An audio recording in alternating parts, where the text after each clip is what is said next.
My eyes struggle to open. I blink several times, trying to take in my surroundings. A stark white ceiling looms above me.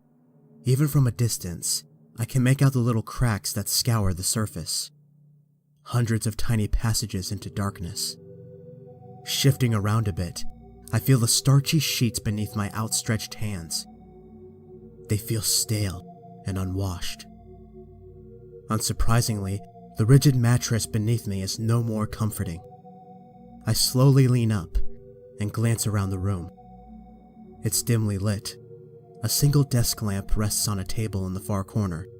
A few books are strewn across the table's surface, none of which are recognizable from where I'm sitting.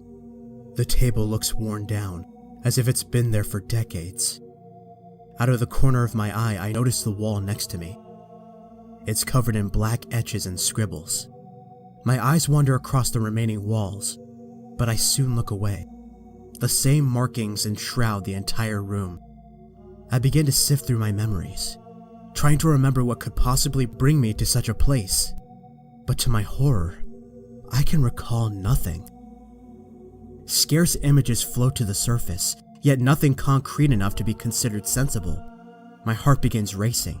My temples throb as I clench my palms to the side of my head. Where am I? More importantly, who am I? Deciding I need to do something, I slide myself off the bed, feeling my body creak from the sudden movement. As my bare feet hit the ground, a shiver shoots up my spine. It's freezing. I feel uneasy. Something doesn't feel right. I creep towards the table, unable to shake the dread that suddenly washed over me. I look at the 3 books on the table, searching for something that might be helpful. But the covers are so worn. The books are unrecognizable. Just then, I notice a folder underneath one of the books. I hastily slide the book onto the floor and grasp the folder. My eyes bulge. Written in fresh blood are the words, "Open me," followed by a crudely drawn exclamation point. It's odd, but I can't help sharing the writer's excitement. My hands tremble as I open the folder. Inside is a thick stack of papers, wrinkled from time. As I begin to rifle through the pages, I find its compilation of files on someone under the alias of Patient 37. I continue to read through the entries. Aggressive, highly intelligent, violent, murderous, masochist. I cringe.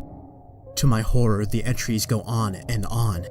Countless recollections of unprecedented brutality and terror. Pictures of mutilated bodies plague the folder.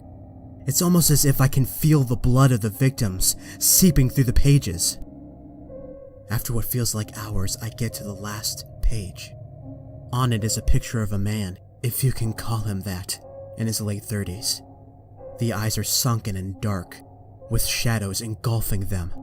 The nose is jagged, clearly broken earlier in life. A twisted grin covers the bottom half of the face. The hair, to my surprise, is neatly combed to the left, a stark contrast to the rest of the image. As I continue to look at the portrait, I can't help but shudder. There is something almost inhuman about the man. My eyes wander and I notice the dark red at the bottom of the page. Another note, but this time it exclaims, "Come find me." I drop the folder and stumble backward. I suddenly feel nauseous as I'm hit by a crushing wave of fear. This man, this murderer, wants me to come find him? Thoughts start swirling in my head. I drop to one knee, confusion overwhelms me. Why would I seek him out? This patient 37, what does he want with me? Claustrophobia kicks in. I look to the door beyond the bed. Gritting my teeth, I stand up and trudge towards the closed door. My hand tightly squeezes the door handle. I stand there panting for a bit. Sweat drips down my forehead. There's no way of knowing what's on the other side. I close my eyes and turn the handle. It opens. I'm met by a narrow corridor. The lights above flicker, giving off just enough light to see. There is an intercom on the far side of the wall. The right light below the speaker blinks rapidly. Just then, music begins to play throughout the entire hallway. The soft keys of a piano. Simple but beautiful. I recognize it. Fauer's Nocturne No. 1 in E-flat minor, Opus 33 No. 1. I put my hands to my head. Why do I know this song? Why is it playing in such a wretched place? Continuing to struggle with my thoughts, I walk through the corridor, feeling strangely guided by the melody. The hallway is barren, just like the prior room. No sound can be heard except for the rhythmic fingering of the piano keys. Oddly, there are no windows, just white walls. I walk over to one of the walls and brush my hand up against it as I walk. The pattern gives off a soothing sensation on my palm. I close my eyes and continue to walk. My eyes jolt open as the pattern on the wall changes. The silence is broken as my hand slides through something wet. I quickly pull my hand back and stare at it in the quivering light. It's covered in blood. I let out a shrill scream as my eyes dart towards the wall. Drawn on the surface is a thick red arrow, pointing in the direction I'm walking. I look onward. A body lies on the ground. I rush over but immediately notice there's no hope. The man's eyes are gouged out and a knife protrudes from his stomach. Without thinking, I grab the knife's handle and pull. Blood erupts from the wound and spatters on my face. I cry out and I frantically wipe it from my eyes. This is disgusting. This can't be happening. Where the fuck am I? I need to get out of here. Clenching the knife, I move forward. I pass a large front desk on my right. An elderly woman lies face down, a pair of scissors impaled in the back of her head. Blood pools around her face. A security monitor is on the wall behind her, nothing but static. I grit my teeth and look down. I need to keep moving. As I reach the end of the long hallway, I see another arrow, this time pointed to the right. Written above it reads a message. Almost there. What kind of sick fucking game was this?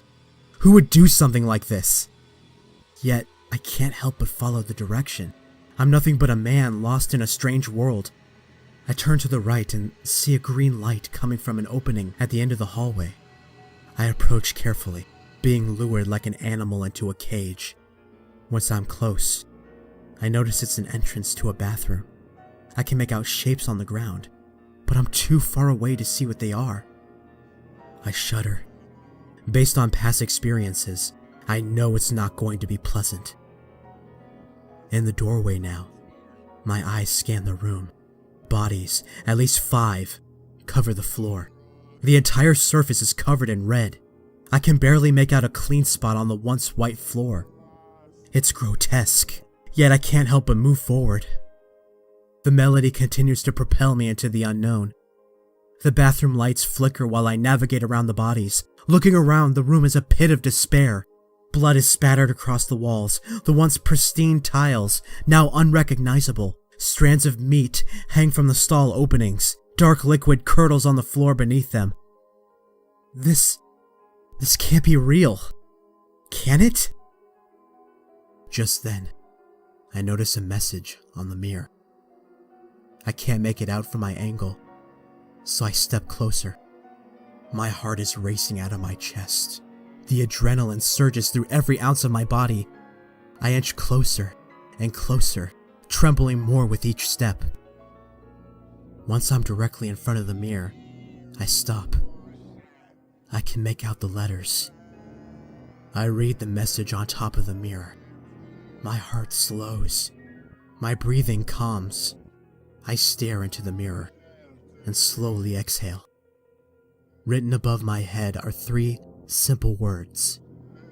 Hello, patient 37. Everything stops. Silence.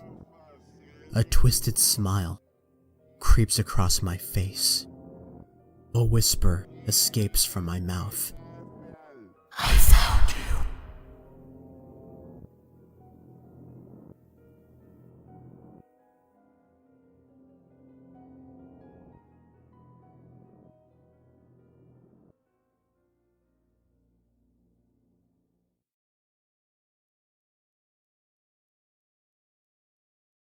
Thank you all so much for listening to tonight's story. If you'd like to hear more, feel free to subscribe. If there's a horror story that you'd like me to narrate, feel free to email me at catacomblibrary@gmail.com. You can also follow me on social media using the links below, and if you'd like to donate to my Patreon, you can do that as well.